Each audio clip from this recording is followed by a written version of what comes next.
Hey man, he was in my face. I'm in your face.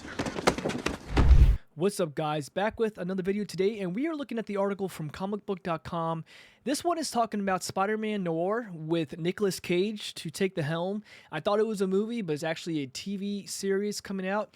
The first time that I found out about Spider-Man Noir was in the Spider-Verse comic, which is pretty good. I enjoyed it. I read it back a while back, and I like the concept. I like how old school, kind of like a 1970s-ish, 1960s. Actually, no, that would be further back. I feel like it'd be like 1950s.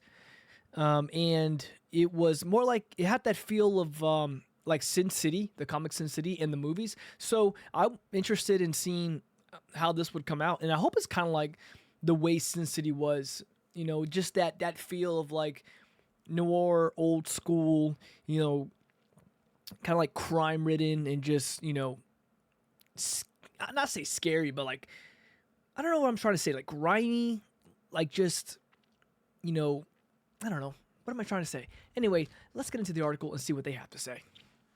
Okay, so let's dive into this. This is coming from Spencer Perry, comicbook.com, says, even with Spider-Man Brand New Day coming out this summer, it is, and a third film in the Spider-Verse animated series in the works, which was Miles Morales, which I'm not a huge fan of, but whatever. One of the most exciting additions to the Marvel franchise isn't coming to movie theaters. Later this year, Prime Video, so now we know where it's going, will release a surprising spin-off TV show, Spider-Man Noir, the first live-action Spider-Man series since the Nicholas Hammond starred show in 1970s. That's interesting. So there was a show in 1970s. Yeah, so that's pretty far back. Okay. Starring Nicolas Cage as a version of the characters he's already voiced in the Spider-Man-Verse movie. Yes, he was the voice of Spider-Man Noir in the Spider-Verse movie, which is pretty cool because now he's going to play in live-action Spider-Man. It allows to a distinct take on the hero to make his way out into the world with surprising images, or surprising changes, sorry. Not much has been known about the series to this point, though it has been confirmed already that Cage will actually be playing Ben Reilly as his hero, rather than a variant of Peter Parker. So it's solely just a completely new person. I guess how they did Miles Morales. It's not he's not going to be Peter Parker in a different universe. It's just going to be a solely new hero. He's just going to be Ben Reilly as Spider-Man Noir. It says, in addition to the series releasing both black and white and color episodes at launch. So that's pretty cool. I would rather them have just stuck with black and white. If it's going to be like Noir, I'd rather it just be black and white. I don't really care for the colored episodes, but I guess we'll see how it is. Now, Esquire has a new preview of the series, including not only new photos of Cage and his co-stars, but confirmation from executive producers about the other characters that will appear. A major Spider-Man villain in Silvermane. I kind of heard of Silvermane, but I don't know much about Silvermane. Here's a little picture of B. Reilly, private investigator. So he's a private investigator. That's Nicolas Cage, and that's Reilly. The next preview of Spider-Man Noir is filled with a slew of details about the hit series, but finally confirms two major villains that will be involved in the fun. First, the series confirms that Brandon Gleeson will take on the role of a gang lord boss known as Silvermane. All right, gang lord, kind of keeping it very grounded. A name that Marvel fans will know well from the character who made his debut in Amazing Spider-Man 73 back in 1969. I'm a Marvel fan, but I know Silvermane, I've heard of it, but I don't really know much about the character. It says, a recurrent enemy of Spider-Man in his comics, Silvermane is a perfect villain for Spider-Noir. Despite the fact that he's become super powered and almost completely robotic in recent years, he has long been a simple gangster in the pages of the comics and has actually never appeared in any of the feature film adaptations of the Marvel hero. So he's never been in any Spider-Man movies or cartoon animated movies, shows, or anything like that. According to the report, Silvermane in Spider-Noir has been the subject of repeated assassination attempts, one of which via an arsonist who claims he can set fires with his hands. So I can kind of see, like, back then they're going to be like, oh, there's a guy starting fires with his hands.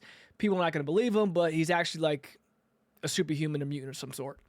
It's not immediately clear which Spider-Man villain that might be, though. It means a character like Molten Man, I know, old man, perhaps isn't off the table. That'd be pretty cool. Another villain was confirmed, though, with the revelation that Boardwalk Empire star Jack Hudson will star as Flint Marko. Flint Marko's Sandman. Okay. Spider-Man readers should clock that name immediately as a civilian name of of none other than Sandman. How would they put Sandman in a show like this? I mean, they would have to tone it down, I guess, if they're going with more realistic Spider-Man Noir, but it's still Spider-Man, so, It's unclear if he'll have those powers in the show, or if the series will put a Noir spin on his abilities, but it would be in keeping with how Spider-Man Noir comics have operated in comics for years. So, yes, kind of like I said, I guess they'll kind of ground it, make it, I don't want to say realistic, but more realistic in the sense of it's more grounded. He's not really going to be doing so many different... He's not taking over the whole city, I'm assuming. He'll be just taking over like parts of the city, something more smaller. We'll see what happens. It says, in all the great detective stories, which I do like my detective stories, you have two cases that sort of come together and you realize you've actually working the same thing. That's what Oren Uziel revealed. He's a guy getting dragged into a much larger fight that he doesn't really want to be part of.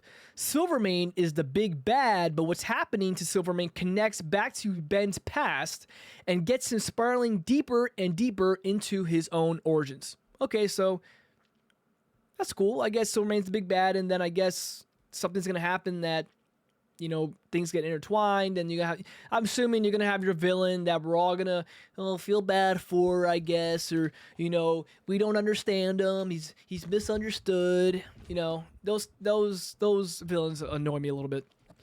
The new Spider-Man Noir report also reiterates why Cage's character isn't simply a variant of Peter Parker, with executive producer Phil Lord and Chris Miller noting that Cage's Ben Reilly is a jaded older man, which didn't exactly fit with the idea of Peter Parker, often depicted as a high schooler. This logic doesn't necessarily track, given the Spider-Verse movie, though, which not only confirmed Cage's Spider-Man Noir was a Peter Parker variant, but which also includes that Jake Johnson voiced Peter B. Parker, a jaded and older version of the hero. So that's... I mean, I don't really understand why they're not going to just say he's Peter Parker. I don't really know why they want to go with like a separate character. It's like they don't want to do the Spider-Verse, but they want to like branch off into another Spider-Verse universe. It's weird to me. In any event, they maintain that there is only a story reason of why Cage's character simply called the Spider, rather than Spider-Man in the vein of the Shadow or the Spirit. Yeah, it kind of reminds me of the Spirit. Is actually Ben Reilly and not Peter Parker. Perhaps the big twist for the show will be that Cage's character is actually the Uncle Ben to an up-and-coming Peter Parker. So this guy's thinking it could be Uncle Ben. I don't really think you need to do that. I think you should have just kept it as Peter Parker, like a different version of Peter Parker. But what are you gonna do? That's really it. That's what they got going on. So guys, what do you think? Sounds cool? It sounded cool at first, but I would rather it just be Peter Parker, a different version of Peter Parker, the way it was in the comics. You know me, and just make it the way it's supposed to be. They're making Ben Reilly, and they're making a whole nother character, and I don't know. That's just what I think, guys. But do you guys have any interest in this? Did you like Into the Spider-Verse, the movies with Miles Morales? Again, I'm not a huge fan of Miles Morales. I'm not a huge fan of, that's a different topic. I'm not into the piggyback off characters. I think Miles Morales should have been a whole separate character instead of another Spider-Man, but I digress. But what do you guys think? Do you think this would be a good show? Are you excited? Are you not excited? Leave a like if you can, or dislike if you're not interested or you didn't like the video, but let me know in the comments. Let's conversate. I'd like to know what you guys think about these kind of things. If you guys like comic book, movies, video games, anything in that culture news, subscribe to the channel, come back, and we'll keep discussing. Guys, thank you very much for watching. Have a great day. Bye.